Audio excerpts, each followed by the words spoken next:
Hello साथियों, welcome to royal study. दोस्तों, आज के इस वीडियो में मध्य प्रदेश पटवारी 2023 का नेक्स्ट एनालिसिस लेकर आ चुके हैं। 24 मार्च फर्स्ट शिफ्ट का एनालिसिस हम यहां पर कवर करवाने वाले हैं। और गाइस 2 दिन छुट्टी थी आपकी 22 और 23 को, तो 2 दिन एग्जाम नहीं हुए थे, तो हमने इसलिए एनालिसिस कोई भी नहीं करवाया है। आज 24 मार्च फर्स्ट शिफ्ट का एनालिसिस हम आपको करवाने वाले हैं। इस वीडियो के पीडीएफ के लिए आपको एप्लीकेशन को डाउनलोड करना है, टेलीग्राम को ज्वाइन करना है। दोनों के लिंक हम आपको डिस्क्रिप्शन में दे चुके हैं। देखिए, ये जो एनालिसिस वाली पीडीएफ है, ये स्टेप आपको फॉलो करना यहाँ पर मिल जाएगी। और हम जो जीके की टॉप 300 क्वेश्चंस वाली वीडियो दे चुके हैं आपको, जहां से आज भी सीधे सीधे कल जो हमने वीडियो कवर करवाई थी, सीधे सीधे 5 क्वेश्चंस वहां से बने हैं जीके के। कल वाली वीडियो से 300 क्वेश्चंस कवर करे थे गाइस, और एक ही पेपर में आज 5 क्वेश्चंस सीधे सीधे ओनली जीके में पूछे गए हैं। और साइंस में भी आपके क्वेश्चंस बने होंगे, उनका हमें आइडिया नहीं है क्योंकि साइंस के क्वेश्चंस पूरे नहीं मिल पाते हैं एग्जैक्ट। बट जीके में 5 क्वेश्चंस पूछे गए हैं, वो 5 हम आपको बताएंगे और आप खुद देख सकते हैं। अगर आपने वो वीडियो देखी है, आप खुद कहेंगे कि हाँ 5 क्वेश्चंस बने हैं। तो उसकी पीडीएफ कहां पर मिलेगी? तो उसकी पीडीएफ आपको पटवारी वाले जो स्पेशल टेस्ट सीरीज है इसमें मिलेगी। आपको ये परचेस करना है तो कर लीजिएगा, अदरवाइज अगर नहीं भी करना चाह रहे हैं तो भी फ्री में आपको मिल जाएगी। अनलॉक उसको कर दिया है हमने, आप फ्री में एक्सेस कर सकते हैं। आप चेकआउट करिएगा एप्लीकेशन को डाउनलोड करके। देखिए, सभी सब्जेक्ट के क्वेश्चन हम कवर करेंगे इस वीडियो में, पूरे 8 सब्जेक्ट के पूरी डिटेल के साथ में आपको कवर करवाने वाले हैं। तो इस वीडियो को लाइक कर दीजिएगा, पहले तो चैनल को सब्सक्राइब कर लीजिएगा और अपने दोस्तों के साथ शेयर जरूर से कर दे, क्योंकि काफी ज्यादा मेहनत लगती है, आप सभी को पता होना चाहिए। तो आप शेयर कर दे इस वीडियो को पहले ही, इतना इंपॉर्टेंट लेवल का कंटेंट आपके लिए लेकर हम लगातार आ रहे हैं। गाइस, अगर आपका आगे किसी भी शिफ्ट आने वाले दिनों में एग्जाम है, तो आप हमें इन नंबर पर अपने जो क्वेश्चन है वो जरूर से सेंड किया करें, ताकि आपको सटीक एनालिसिस हम प्रोवाइड कर पाए। ये नंबर है, आप अच्छे से इनको लिख लीजिएगा, मोबाइल में सेव कर ले। जब भी पेपर हो, जब अपने क्वेश्चन जरूर से एक बार सेंड कर दिया करें। क्लियर है? फाइनली स्टार्ट करते हैं। देखिए, जीके और करंट अफेयर के क्वेश्चन हम पहले कवर करते हैं। गाइस, यहाँ पर जो क्वेश्चन आपके कॉपी हुए हैं कल वाली वीडियो से, उन क्वेश्चन को हमने पूरा यहाँ पर लिख दिया है विद ऑप्शन। हमने लिखा है, क्वेश्चन आपका कॉपी हुआ है। पहला क्वेश्चन है, डॉक्टर लीला जोशी को पद्मश्री से किस क्षेत्र में उनके योगदान के लिए सम्मानित किया गया। ये question as it is copy हुआ है, पूरा का पूरा वहीं से कॉपी होकर आया है, कल ही हमने आपको पढ़ाया था। आपका सही जवाब रहेगा, इनको दवा के क्षेत्र में दिया गया है और यहाँ पर आपको चिकित्सा, दोनों में से एक ऑप्शन मिला होगा। और हम जो है ज्यादातर जो आपको पता होना चाहिए, जो क्वेश्चंस कॉपी हो रहे हैं, तो आपको 110% हम कह सकते हैं कि दवा ही ऑप्शन में मिला होगा। तो गाइस, यहाँ पर याद रखिएगा, लीला जोशी से रिलेटेड है, पद्मश्री इनको दवा के क्षेत्र में दिया गया। इनके रिलेटेड डिटेल देख लेते हैं। मध्य प्रदेश के रतलाम निवासी है, रतलाम से संबंध है इनका। स्त्री रोग विशेषज्ञ डॉक्टर लीला जोशी। तो लीला जोशी पैसे से चिकित्सक और आदिवासी महिलाओं के बीच अपने सामाजिक कार्यों के लिए ये जानी जाती हैं। आदिवासी महिलाओं और लड़कियों को उनकी मुफ्त शिक्षा सेवा के लिए 82 वर्ष की आयु में 2020 में पद्मश्री से सम्मानित किया गया। हो सकता है अगला क्वेश्चन बन जाए कि कब इनको मिला है, तो 2020 में मिला है। मृत्यु दर, देखिए उन्होंने मृत्यु दर और एनीमिया से बचाने के उद्देश्य से चिकित्सा सेवा प्रदान की है। उन्हें उनकी सेवा के लिए मालवा क्षेत्र की मदर टेरेसा के नाम से जाना जाता है। तो मालवा की मदर टेरेसा किसे कहा जाता है, क्वेश्चन बन सकता है। ये कहा जाता है डॉक्टर लीला जोशी को। अगला क्वेश्चन भी आपका कॉपी हुआ है, कल वाली वीडियो से ही कॉपी हुआ है आपका। क्वेश्चन है आपका, 2011 की जनगणना के अनुसार सभी जिलों में साक्षरता दर में सबसे अधिक वृद्धि मध्य प्रदेश के किस जिले में देखी गई है। तो ये जो देखी गई है, ये देखी गई है सिंगरौली जिले में। आपका फर्स्ट ऑप्शन करेक्ट आंसर हो जाएगा, ऑप्शन नंबर फर्स्ट। 2011 की जनगणना के अनुसार सभी जिलों में साक्षरता दर में सबसे अधिक जो वृद्धि देखी गई है, ये सिंगरौली में देखी गई है। और सबसे अधिक साक्षरता दर अगर आपसे पूछी जाए तो फिर आपका जबलपुर ऑप्शन रहेगा, करेक्ट आंसर रहेगा। और साक्षरता दर में वृद्धि अगर आपसे पूछी जाए तो सिंगरौली करेक्ट आंसर रहेगा। तो आप याद रखिएगा, और ये चीजें मैं आपको फैक्ट के साथ बताने वाला हूं, एक एक चीजें। देखिए, सिंगरौली जिले में साक्षरता जो दर में वृद्धि हुई है, ये 2001 में 49.25% थी और 2011 में 60.41%। 2011 की जनगणना के अनुसार और ये 2001 की जनगणना के अनुसार। क्लियर है? और सिंगरौली जिले की जो साक्षरता दर है, ये आप देखिए यहाँ पर जबलपुर कर लीजिएगा, माफी चाहेंगे थोड़ा सा, ये जबलपुर कर लीजिएगा यहाँ पर।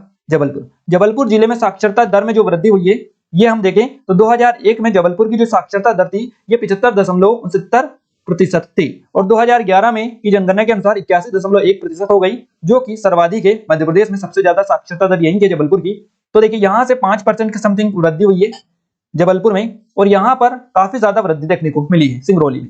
तो ये जो वृद्धि हुई है, इसी की बेसिकली बात की जा रही है। और ये सबसे ज्यादा जो पूरे एमपी में सबसे ज्यादा वृद्धि दर यहीं पर हुई है, सिंगरौली में साक्षरता की वृद्धि दर देखी गई है। तो यही क्वेश्चन आपका सीधा सीधा पूछा गया है, तो इसको आप याद रखिएगा। ये सिंगरौली लिखा है, इसको आप जबलपुर कर लीजिएगा, हम आपको करवा देंगे। नेक्स्ट बात करें पॉइंट की, मध्य प्रदेश में सर्वाधिक साक्षरता दर वाला जिला कौन सा है, तो जबलपुर जिला 81.1% साक्षरता यहाँ की है। सबसे कम वाला भी आपका पूछा जा चुका है, अलीराजपुर है, 36.1% है। उच्चतम पुरुष साक्षरता दर जिला जबलपुर, इंदौर दोनों है, 87.3% है। न्यूनतम पुरुष साक्षरता दर वाला जो जिला है अलीराजपुर है 42% है। सर्वाधिक महिला साक्षरता दर वाला जिला भोपाल है 74.9% है। न्यूनतम महिला साक्षरता दर के साथ में जो जिला है अलीराजपुर है 30.3% है। और राज्य की जो कुल साक्षरता दर है यह है 69.3%। यहाँ से लगातार क्वेश्चन बन रहे हैं, आप याद रखिएगा इन पॉइंट को, जनगणना को आप अच्छे से कवर कर लीजिएगा। नेक्स्ट क्वेश्चन भी आपका तीसरा क्वेश्चन भी कॉपी हुआ है, same as it is copy आपका हुआ है, ये क्वेश्चन भी क्लियर है। रानी दुर्गावती विश्वविद्यालय कहां पर स्थित है? तो रानी दुर्गावती जो विश्वविद्यालय है ये आपका जबलपुर में स्थित है। जबलपुर हमारा यहाँ से option number B correct answer रहेगा। गाइस हमने जो क्वेश्चंस कवर करवाए वहां से आपके 15 तारीख से 21 तारीख तक पूरे के पूरे क्वेश्चंस कॉपी हुए हैं और आज की शिफ्ट में भी 5 क्वेश्चन सीधे सीधे कॉपी हुए हैं। क्लियर है? तो आप उन क्वेश्चंस को अच्छे से कवर कर ले। हमने 2 वीडियो दे दी है जीके वाली, अभी तक 300 की 2 वीडियो दे दी है, 600 क्वेश्चंस कवर करवा दिए हैं और लगातार आपके लिए वीडियोस लेकर आते रहेंगे जैसे जैसे टाइम मिलता रहेगा। बस आप उनको ज्यादा शेयर करें और ज्यादा सपोर्ट करें ताकि आपके लिए जल्द से जल्द हम वीडियो आपको प्रोवाइड करें, क्योंकि क्वेश्चंस जो है वहां से काफी ज्यादा बन रहे हैं। रानी दुर्गावती विश्वविद्यालय जबलपुर में है, ये क्वेश्चन कल ही करवाया है। रानी दुर्गावती विश्वविद्यालय जिसे जबलपुर विश्वविद्यालय के नाम से भी जाना जाता है, जबलपुर मध्य प्रदेश भारत में एक सार्वजनिक विश्वविद्यालय ये है और इसका नाम रानी दुर्गावती के नाम पर रखा गया था। विश्वविद्यालय का गठन कब किया गया? तो इसकी स्थापना हुई है 12 जून 1956 को। जबलपुर विश्वविद्यालय अधिनियम 1956 के तहत इसकी स्थापना की गई। जबलपुर राजस्व जिले के पास क्षेत्रीय अधिकार क्षेत्र के साथ में इसकी स्थापना की गई और 1961 में सरस्वती विहार पचपेटी और जबलपुर में अपने वर्तमान स्थान पर स्थानांतरित हो गया। गढ़मंडला की प्रसिद्ध बहादुर गोंड रानी को सम्मानित करने के लिए 7 जून 1983 को विश्वविद्यालय का नाम बदलकर रानी दुर्गावती विश्वविद्यालय कर दिया गया। तो क्वेश्चन बन सकता है कि ये जो जबलपुर विश्वविद्यालय है, जबलपुर विश्वविद्यालय इसका नाम बदलकर रानी दुर्गावती विश्वविद्यालय कब किया गया? तो 1983 में किया गया है इनके सम्मान में। अगला क्वेश्चन पूछा गया है गाइस, ये क्वेश्चन भी आपका कॉपी हुआ है, ये क्वेश्चन भी आपका कॉपी हुआ है। अहिराई नृत्य मध्य प्रदेश की किस जनजाति से संबंधित है? भारिया जनजाति। कल ही हमने आपको पढ़ाया था, आपको अगर पता होगा तो डिटेल भी हमने कवर की थी। अहिराई नृत्य मध्य प्रदेश की भारिया जनजाति से संबंधित है। याद रखिएगा पारंपरिक नृत्यों में से माना जाता है भारिया जनजाति का ये, और यह भारिया जनजाति का सबसे लोकप्रिय नृत्य है। इसे विवाह के अवसर पर किया जाता है। गणगौर नृत्य मध्य प्रदेश का लोक नृत्य है और मुख्य रूप से गणगौर उत्सव के 9 दिनों के दौरान यह किया जाता है। तो गणगौर के बारे में भी आप याद रखिएगा। बात करें राई की, तो राई नृत्य मध्य प्रदेश के बुंदेलखंड क्षेत्र में बेदिया जनजाति का जो पारंपरिक लोक नृत्य है। यहां से भी क्वेश्चन बन सकता है। अगर बात करें नौरता की, तो नौरता मध्य प्रदेश के बुंदेलखंड क्षेत्र में अविवाहित लड़कियों के लिए एक महत्वपूर्ण नृत्य या विशेष महत्व ये रखता है नौरता नृत्य। अगले बात करें, देखिए ये जो नृत्य है नौरता, यह नृत्य वधु द्वारा अच्छा शांति और वैवाहिक आनंद की मांग के लिए बेसिकली किया जाता है। नेक्स्ट बात करें लहंगी नृत्य की, तो लहंगी जो नृत्य है मुख्य रूप से मध्य प्रदेश की सहरिया जनजाति के द्वारा किया जाता है और भील जनजाति के द्वारा जो किया जाने वाला नृत्य है इसका नाम है भगोरिया लोक नृत्य। तो इन सभी लोक नृत्यों को आप याद रखिएगा, क्वेश्चन बनेगा कि कौन सा नृत्य कौन सी जनजाति करती है, जो कि हम आपको कवर करवा चुके हैं। अगला क्वेश्चन पूछा गया है वॉरेन हेस्टिंग के ऊपर किसने केस लगाया था, या फिर आपका क्वेश्चन था कि किस गवर्नर जनरल पर महाभियोग का मुकदमा चलाया गया था। तो अगर ये क्वेश्चन है तो इसका राइट आंसर वॉरेन हेस्टिंग रहेगा। और क्वेश्चन है आपका वॉरेन हेस्टिंग के ऊपर किसने केस लगाया था इस तरह से, तो नंद कुमार आपका सही जवाब रहेगा। एक बंगाली ब्राह्मण नंद कुमार ने 1775 में ईस्वी में वॉरेन हेस्टिंग के ऊपर यहां आरोप लगाया था कि उसने मुन्नी बेगम यानी कि जो मीर जाफर की विधवा थी, तो मुन्नी बेगम से 3.5 लाख रुपए 3.5 लाख रुपए नवाब का संरक्षण बनाने के लिए घूस लिया था। देख लीजिएगा थोड़ा सा। इसके अलावा एमपी एडमंड बर्क ने हेस्टिंग के खिलाफ मुकदमा चलाया था। अगले क्वेश्चन की बात करें, देखिए ये क्वेश्चन भी आपका एज इट इज कॉपी हुआ है भोपाल गैस कांड से रिलेटेड। पिछली बार कांस्टेबल के एग्जाम में क्वेश्चन बना था आपका भोपाल गैस त्रासदी। तो भोपाल गैस त्रासदी कब हुई थी? ये 3 दिसंबर 1984 को हुई थी। ये भी हम आपको कवर कर भारत की। देखिए भोपाल गैस त्रासदी मिसाइल आइसोसाइनाइड गैस इसमें रिसा हुआ था एमआईसी गैस का, और ये 3 दिसंबर 1984 को भोपाल में हुई थी। रसायन मिथाइल आइसोसाइनाइड यूनियन कार्बाइड यहाँ पर कारखाना था इंडिया लिमिटेड का, उससे लीक हो गया था ये, जो कि कीटनाशक उत्पादक था। तो ये लीक होने के कारण ये त्रासदी यहाँ पर बेसिकली हुई थी। तो मिथाइल आइसोसाइनाइड एक अत्यधिक जहरीली गैस है जिसके कारण 4000 लोगों की मौत हुई थी और लाखों लोगों का जीवन प्रभावित आज तक हो रहा है। आइए आगे बढ़ते हैं। अगला क्वेश्चन है द्रौपदी मुर्मू भारत की कौन से क्रम की या कौन से नंबर की राष्ट्रपति है? सही जवाब रहेगा 15वें नंबर की राष्ट्रपति है भारत की। 21 जुलाई को द्रौपदी मुर्मू को भारत के 15वें राष्ट्रपति के रूप में चुना गया था। क्लियर है? और जुलाई 2017 में रामनाथ कोविंद 14वें नंबर के राष्ट्रपति के रूप में चुने गए थे और ये अब बनी है 21 जुलाई को 15वें नंबर की।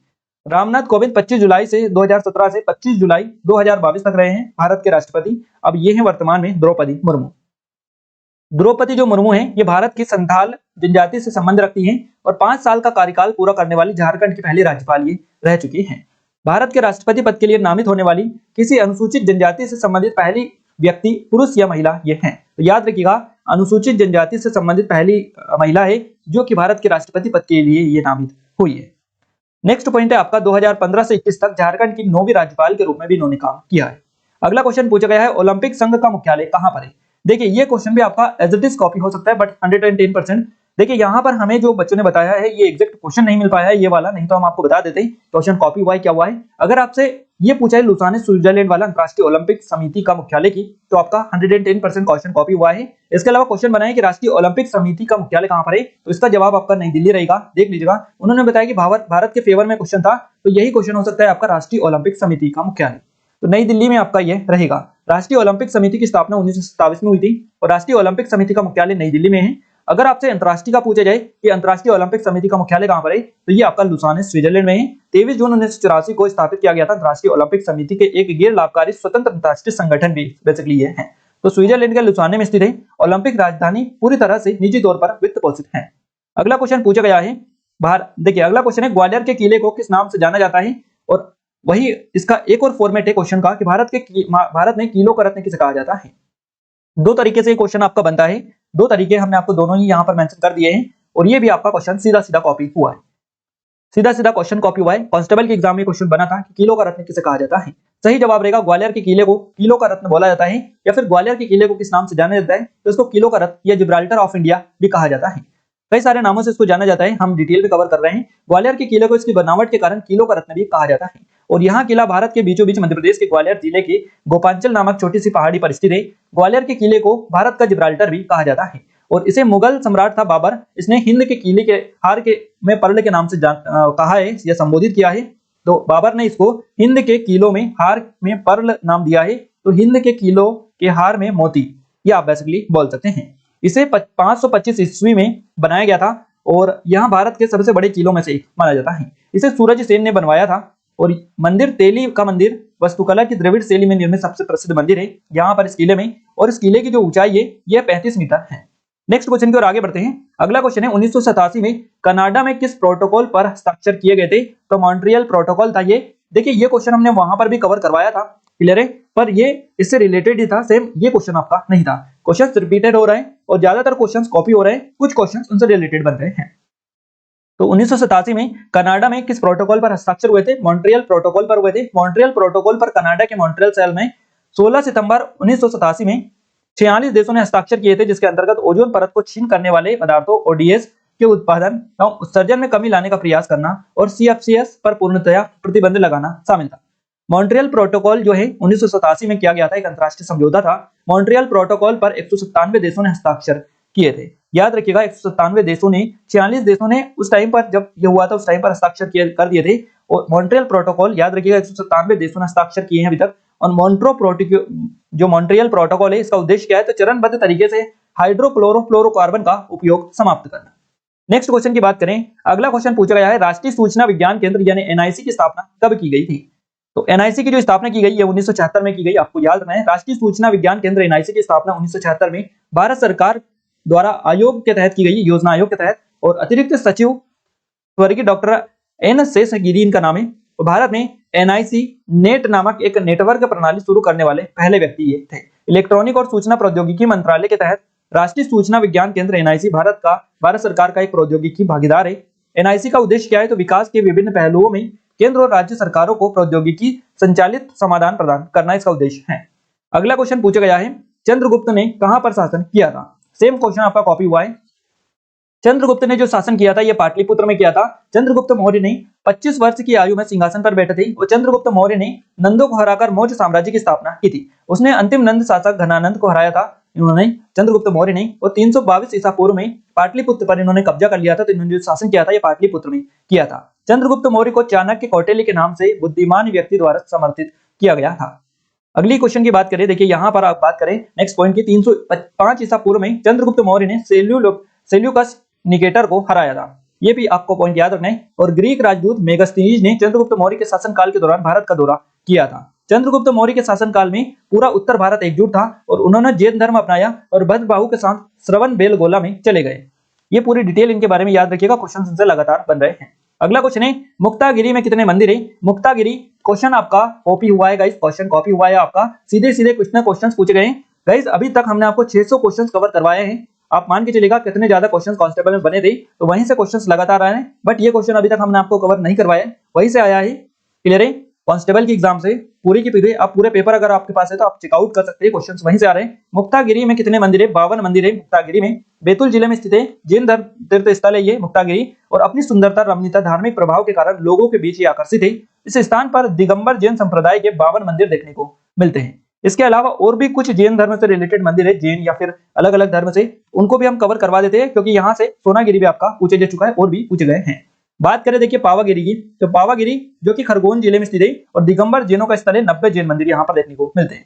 इसके अलावा पुष्पगिरी की बात करें, देवास के निकट सोनकश नाम का एक स्थान है, यहाँ पर ये देखने को मिलते हैं। गोमट गिरी जो है ये इंदौर में प्रसिद्ध जैन मंदिर है, जैन तीर्थ है। यहाँ महावीर स्वामी आदिनाथ और पार्श्वनाथ आदि के भव्य मंदिर है। बिहार निर्मित है, यहाँ भगवान बाहुबली की 27 फीट ऊंची प्रतिमा भी देखने को मिलती है, तो इसके बारे में भी आप याद रखिएगा। मंगलगिरी की बात करें तो सागर जिले में स्थित जैन तीर्थ स्थल है। इसी तरह मुक्तागिरी जो है बैतूल जिले में स्थित जैन तीर्थ स्थल है, जहां पर 52 मंदिर है और जिनमें से कुछ चट्टानों के अंदर निर्मित है। इसके अलावा सोनागिरी की बात करें तो दतिया जिले में सोनागिरी प्रसिद्ध जैन तीर्थ स्थल है। नेक्स्ट क्वेश्चन की बात करते हैं। अगला क्वेश्चन है आपका, भारत में केंद्रीय वित्त मंत्रालय के मुख्य आर्थिक सलाहकार कौन है? सही जवाब रहेगा डॉक्टर अनंत वी नागेश्वरन, आपका सही जवाब रहेगा। भारत में केंद्रीय वित्त मंत्रालय के मुख्य आर्थिक सलाहकार है ये, और ये वर्तमान में कौन क्या वाला क्वेश्चन आपका आया है। हम हमारे एग्जाम टाउन चैनल पर वर्तमान में कौन क्या वाली वीडियो दे चुके हैं, मार्च 2023 तक अपडेटेड है, आप जरूर से देखिएगा, वहां से क्वेश्चंस आपके बन रहे हैं, पहले भी पूछा जा चुका है। द्रौपदी मुर्मू वाला क्वेश्चन यहाँ से आया है और ये वाला भी वहीं से आया है। आज की इस वीडियो में 2 क्वेश्चन उसी वीडियो से आपके निकल कर आए हैं। नेक्स्ट क्वेश्चन है, नेक्स्ट इनके बारे में डिटेल बात करें। डॉक्टर वी अनंत नागेश्वरन को केंद्रीय वित्त मंत्रालय के तहत मुख्य आर्थिक सलाहकार यानी सीईए इनको बोला जाता है, इनके रूप में इनको नियुक्त किया गया है। नेक्स्ट क्वेश्चन की बात करें, देखिए एक क्वेश्चन आपका राज्यपाल से पूछा गया, राज्यपाल का नाम दे रखा था कि कौन से नंबर के हैं ये आपको बताना है, क्लियर है। अब उनका नाम भी एग्जैक्ट याद नहीं रहा और उनका नंबर तो याद होना पॉसिबल ही नहीं है, जब नाम ही नहीं पता है तो नंबर कैसे पता होगा। तो आप देख लीजिएगा थोड़ा सा क्या आया था, अगर आपको पता है तो आप एग्जैक्ट हमें बता सकते हैं कि किन राज्यपाल के बारे में या किस राज्य के राज्यपाल के बारे में आपसे पूछा गया था। आइए आगे बढ़ते हैं। अगला क्वेश्चन बताएं, मध्य प्रदेश का मोती महल किसे कहते हैं? मध्य प्रदेश का जो मोती महल कहा जाता है, ये मंडला का जो किला है इसको कहा जाता है, उसको रामनगर किला भी बोला जाता है। तो रामनगर किला, मंडला किला, इसको ही मध्य प्रदेश का मोती महल भी कहा जाता है, मोती महल के नाम से जाना जाता है। गोंड राजाओं ने 17वीं शताब्दी के अंत में रामनगर किले का निर्माण करवाया था, मोती महल का या मोती किले का या मंडला किले का, और मंडला के किले के नाम से इसको जाना जाता है। नर्मदा नदी का इसके चारों ओर लूप है और किले का 3 मंजिला रणनीतिक निर्माण इसकी सबसे उल्लेखनीय विशेषता मानी जाती है। इसका निर्माण नर्मदा नदी के तट पर किया गया था, जिसमें नदी त्रिआयामी रक्षा प्रदान करती है। मोती महल के नाम से मशहूर है यह किला, मोती महल के नाम से। यह किला मंडला से 24 किलोमीटर की दूरी पर स्थित है। इसके अलावा यहाँ पर एक बेगम महल भी देखने को मिलता है मंडला में। चिमनी रानी के लिए बनाई गई एक संरचना थी मुगल वास्तुकला की। 3 मंजिला आयताकार कृति मोती महल से करीबन 3 किलोमीटर की दूरी पर स्थित है बेगम महल। अगला क्वेश्चन बात करें, नेक्स्ट क्वेश्चन गाइस एक नदी से आपका क्वेश्चन बना है। अब नदी से क्वेश्चन तो पूछा गया था, एग्जैक्ट क्वेश्चन हमें नहीं मिला है, कौन सी नदी से बारे में क्वेश्चंस बना है, क्या क्वेश्चंस बना है, आप जल्दी से कमेंट में कमेंट करके बता दीजिएगा। नेक्स्ट बात करें, नेक्स्ट क्वेश्चन बना है, पाताल पानी जलप्रपात कहाँ स्थित है? पाताल पानी जो जलप्रपात है ये महू इंदौर में देखने को मिलता है, जिसका नाम बदलकर अंबेडकर नगर कर दिया है महू का नाम, तो आप याद रखिएगा महू इंदौर में ये देखने को मिलता है। पाताल पानी जलप्रपात इंदौर में स्थित है। पाताल पानी जो जलप्रपात है ये एक पर्यटन स्थल है। पाताल पानी जलप्रपात चंबल नदी के करीब बना हुआ है, चंबल नदी पर बना हुआ है, चंबल नदी के करीब 300 फीट की ऊंचाई पर ये बेसिकली स्थित है। जाड़ीदाह जो जलप्रपात है ये भी आपका चंबल नदी पर इंदौर में ही स्थित है। नेक्स्ट क्वेश्चन की बात करें, अगला क्वेश्चन है, और गाइस यहाँ पर मैं बता दूं ये पाताल पानी जो जलप्रपात है ये भी आपका क्वेश्चन सीधे सीधे रिपीट हुआ है, आपकी कांस्टेबल के एग्जाम में पाताल पानी से क्वेश्चन बना था। नेक्स्ट क्वेश्चन है आपका, समुद्रगुप्त ने किसको हराया था? समुद्रगुप्त ने जो हराया था ये नागसेन को हराया था। समुद्रगुप्त ने मध्य प्रदेश के पद्मावती से शासन करने वाले नागा शासक थे नागसेन, इनको हराया था। और समुद्रगुप्त को भारत का नेपोलियन कहा जाता है। हरिसेन गुप्त सम्राट समुद्रगुप्त के दरबारी कवि थे। वीए स्मिथ द्वारा भारत का नेपोलियन इनको कहा गया था। तो समुद्रगुप्त को जो भारत का नेपोलियन कहा था ये किसने कहा था? तो वीए स्मिथ ने कहा था, इनका नाम आप याद रखिएगा। अगला क्वेश्चन है आपका, अंतरराष्ट्रीय पत्रकारिता पुरस्कार किस महिला को दिया गया? इस तरह से कोई क्वेश्चन पूछा गया, एग्जैक्ट क्वेश्चन अगर आपके पास में है तो आप सेंड कर सकते हैं, और जो क्वेश्चन हमें मिला है उसके अकॉर्डिंग हमारा जो राइट आंसर जाएगा ये पत्रकार मेघा राजगोपालन को जाएगा, क्योंकि जो क्वेश्चन मिला है उसके अकॉर्डिंग हम आपको चीजें बता रहे हैं। भारतीय मूल की महिला पत्रकार मेघा राजगोपालन को पुलित्जर पुरस्कार से नवाजा गया है और इसे पत्रकारिता जगत में सबसे बड़ा पुरस्कार माना जाता है। उन्होंने अपनी रिपोर्ट्स के जरिए दुनिया के सामने चीन के डिटेंशन जो कैंप थे उनकी सच्चाई रखी थी, और उन्होंने सैटेलाइट तस्वीरों का विश्लेषण कर बताया था कि कैसे चीन लाखों उइगुर मुसलमानों को कैद कर रखा है। क्लियर है? तो सारे डिटेल जितने भी क्वेश्चन है सारे आपको कवर करवा दिए। आई थिंक आपको पता चल चुके हो कितने ज्यादा क्वेश्चन यहाँ से आपके वहीं से कॉपी होकर आ रहे हैं, जो हमने आपको कवर करवा दिए हैं। इसके अलावा गाइस हमारी पटवारी की टेस्ट सीरीज अगर आपने ज्वाइन नहीं किया कर लीजिएगा, काफी अच्छा स्पेशल ऑफर चल रहा है सभी पर, आप एक बार जरूर से चेकआउट करिएगा, एप्लीकेशन को डाउनलोड कर लीजिएगा, डिस्क्रिप्शन में आपको लिंक मिल जाएगी। बात करें साइंस की, तो साइंस का गाइस पहला क्वेश्चन बना है हाइड्रोजन हीलियम से, इनसे लगातार आपके क्वेश्चंस बन रहे हैं। अगला क्वेश्चन बना है प्रतिरोध का एसआई यूनिट क्या होता है, तो ये ओम होता है। एड्स किससे होता है, ये क्वेश्चन बना है आपका। तो एड्स के संक्रमण के 3 मुख्य कारण है, असुरक्षित यौन संबंध से, इसके अलावा रक्त के आदान प्रदान और मां से शिशु में संक्रमण द्वारा। तो इन 3 तरीके हैं, 3 मुख्य कारण हैं जिनसे एड्स फैलता है। एड्स का जो वायरस है इसका नाम क्या है, विषाणु का, तो एचआईवी इसको बोला जाता है। नेक्स्ट क्वेश्चन है जीवाणु किसमें होता है, इस तरह से क्वेश्चन पूछा गया। रोगों से संबंधित लगातार क्वेश्चंस बन रहे। एक क्वेश्चन बना है बायोगैस किसकी अनुपस्थिति में बनेगी, तो ऑक्सीजन की अनुपस्थिति में बायोगैस बनती है। नेक्स्ट क्वेश्चन है द्रव्यमान से प्रश्न था और कुछ डिटेल आपको दे रखी थी और भी, और उस औसत आपसे पूछा गया था। बात करें पर्यावरण, देखिए साइंस में तो पर्यावरण से यानी एनवायरनमेंट से भी लगातार आपके क्वेश्चंस बन रहे। अगला क्वेश्चन पूछा गया जीवाणु से कौन सा रोग होता है, तो जीवाणु से होने वाले जो रोग है उसमें हैजा, मियादी बुखार, निमोनिया, तपेदिक, क्षय रोग और प्लेग होता है। इसके अलावा और भी होते हैं, ये आपको याद रखना है, ये ज्यादातर पूछे जाते हैं। अगला क्वेश्चन पूछा गया है शौचालय में कौन सा पदार्थ उपयोग होता है, तो गाइस शौचालय में कौन सा पदार्थ उपयोग होता है, आपको ऑप्शंस दे रखे थे, कांच, रेत, सीमेंट, इस तरह से। तो शौचालय में जो पदार्थ यूज होता है उसका नाम कांच है, आप सभी को पता होना चाहिए, यही यूज उसमें होता है। नेक्स्ट क्वेश्चन की बात करें धातु कौन सी है, तो धातु सोना, चांदी, कॉपर, लोहा आदि, ये जो है धातु, तो इनमें से आई थिंक आपको ऑप्शंस मिले होंगे। गुणन वाला कार्य कहां से होता है, इस तरह से क्वेश्चन पूछा गया, ऑप्शंस नहीं मिले, सही क्वेश्चन भी हमें नहीं मिल पाया है। अगला क्वेश्चन है ऊर्जा का गैर परंपरागत स्रोत कौन सा है, तो सौर ऊर्जा, पवन ऊर्जा, जल विद्युत, बायोगैस, हाइड्रोजन, ईंधन कोशिकाएं, विद्युत वाहन, समुद्री ऊर्जा, भूतापी ऊर्जा आदि, ये सभी ऊर्जा के गैर परंपरागत स्रोत माने जाते हैं। नेक्स्ट क्वेश्चन है कार्बोहाइड्रेट इसमें से कौन सा है, या किसमें कार्बोहाइड्रेट मिलता है, इस तरह से क्वेश्चन पूछा गया है। अगला क्वेश्चन है इनमें से कौन सी धातु है या अधातु है, इस तरह से क्वेश्चन आपका बना है। प्रोटोजोआ से भी क्वेश्चन आपका पूछा गया है, और कौन सा वायरस है नहीं है, ये क्वेश्चन आपका बना था। तो ऑप्शंस मिलते हैं तो आई थिंक आपको पूरी डिटेल हम बता पाते, बट ऑप्शन से ही इनको सोल्व किया जा सकता है। बात करें अब हम कंप्यूटर की, तो कंप्यूटर में पहला क्वेश्चन बना है प्रथम प्रकार का कंप्यूटर कौन सा कंप्यूटर है, इस तरह से क्वेश्चन पूछा गया है। एमएस वर्ड से आपका क्वेश्चन बना है। इनपुट आउटपुट से क्वेश्चन पूछा गया है। शॉर्टकट की से क्वेश्चन बना है। फर्स्ट जनरेशन कंप्यूटर से रिलेटेड भी क्वेश्चन बना है। मेमोरी से क्वेश्चन पूछा गया है। एमएस पावर पॉइंट से क्वेश्चन आपका बना है। एमएस एक्सेल से क्वेश्चन बना है। एंटीवायरस से 2 क्वेश्चन पूछे गए। अगला क्वेश्चन है कंप्यूटर किससे सब अधिक प्रभावित होता है, कंप्यूटर जो अधिक प्रभावित होता है ये वायरस से होता है। नेक्स्ट क्वेश्चन है एमएस एक्सेल में सभी सेलों को एक साथ सिलेक्ट करने के लिए क्या यूज किया जाता है, तो कंट्रोल ए का यूज किया जाता है। नेक्स्ट क्वेश्चन है मिनी बार में क्या क्या रहता है, इस तरह से क्वेश्चन पूछा गया है। रैम किस प्रकार की मेमोरी है, तो ये मुख्य मेमोरी होती है। नेक्स्ट क्वेश्चन है मेमोरी कितने प्रकार की होती है, तो मेमोरी 3 प्रकार की होती है। प्रिंटर क्या है, तो प्रिंटर एक आउटपुट उपकरण माना जाता है। अब हम बात करते हैं हिंदी की। हिंदी में संधि से क्वेश्चंस पूछे गए। समास से 2 क्वेश्चन बने हैं। विलोम शब्द से क्वेश्चंस पूछे गए। अनेक वाक्य के लिए एक शब्द का यूज करना, इसके लिए क्वेश्चन बने हैं आपके पर्यायवाची शब्द से। और विलोम शब्द से रस चंद्र अलंकार से लगातार क्वेश्चंस बन रहे। मुहावरे से 3 क्वेश्चंस बने। लोकोक्ति से 3 क्वेश्चंस पूछे गए हैं आपके।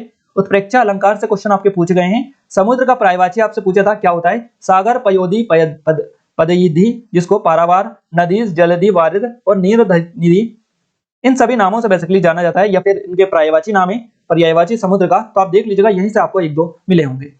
बात करें नेक्स्ट, कारक से आपका क्वेश्चंस बन रहे। अभिप्रेरण, संप्रादान, समास से क्वेश्चन बनाए। और छप्पे छंद की परिभाषा आपसे पूछी है क्या होती है, ये आप पढ़ सकते हैं। अनेक शब्द के लिए एक शब्द आपका आया है। वार्णिक छंद में कितने वर्ण होते हैं, इस तरह से क्वेश्चन पूछा है। 31 आपका सही जवाब रहेगा। मात्रिक छंद में कितने वर्ण होते हैं, इस तरह से क्वेश्चन मात्रिक से भी पूछा है। तो प्रत्येक चरण में 24 मात्राएं होती है और 11-13 पर यति होती है। नेक्स्ट बात करें कर्मवाच्य और भाववाच्य से भी आपके प्रश्न पूछे गए हैं। मैनेजमेंट की बात करें गाइस, पहला क्वेश्चन बना है पीपीटी का, ट्रिपल पी का आपसे पूछा है। पीपीपी का इसका पूरा नाम क्या है, तो पब्लिक प्राइवेट पार्टनरशिप इसका फुल फॉर्म होता है।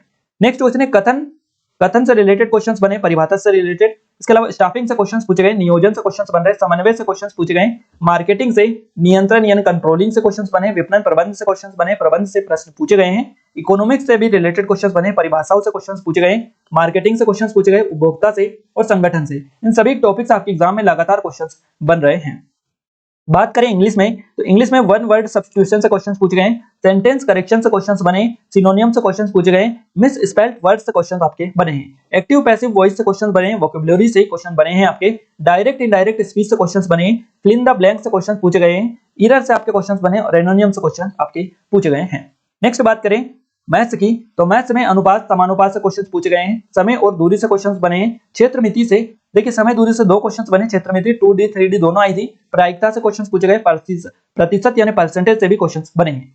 और नेक्स्ट क्वेश्चन पूछा गया है चतुर्भुज से था प्रश्न आपका और भुजा उसमें निकालना था और भी आपको डिटेल वहां पर दे रखी थी।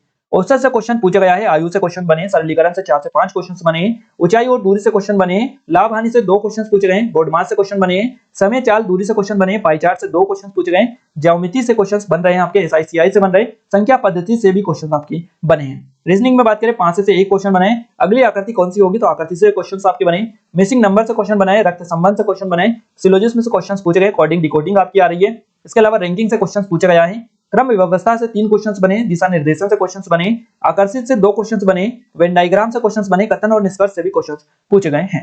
तो यह गाइस यहाँ पर पूरा आपको बता दिया सभी सब्जेक्ट के कहां-कहां से आपके क्वेश्चंस आ रहे हैं लगातार एग्जाम में, पूरा ए टू जेड आपको एनालिसिस हमने करवा दिया है। आई थिंक आपको पता चल चुका होगा कि क्या-क्या आपको अब आगे पढ़ना है। क्लियर है? तो गाइस इस वीडियो को ज्यादा शेयर करें, ज्यादा लाइक करें और अभी तक चैनल को सब्सक्राइब नहीं किया कर लीजिएगा, बेल आइकन को आप दबा दीजिए जिससे जो भी नया वीडियो आए चैनल पर उसका नोटिफिकेशन भी आपको मिलता है। और गाइस आपसे रिक्वेस्ट है कि आप उन वीडियोस को जरूर से देखें जो टॉप 300 वाली हमने जीके की वीडियोस डाली है, वहां से सीधे-सीधे क्वेश्चंस आ रहे हैं। वो अब आपके ऊपर डिपेंड करता है आपको देखना है नहीं देखना है, हमने डाल दिए, देखना है नहीं देखना है, सीधे-सीधे ये भी बताया है आपको कि वहां से क्वेश्चंस कितने ज्यादा आ रहे हैं।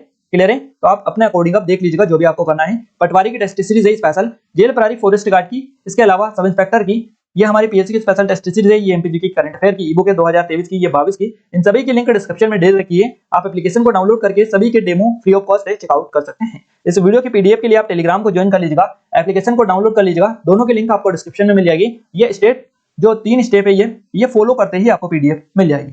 क्लियर है? तो मिलते हैं हमारे नेक्स्ट शिफ्ट के एनालिसिस के साथ, तब तक के लिए जय हिंद, वंदे मातरम।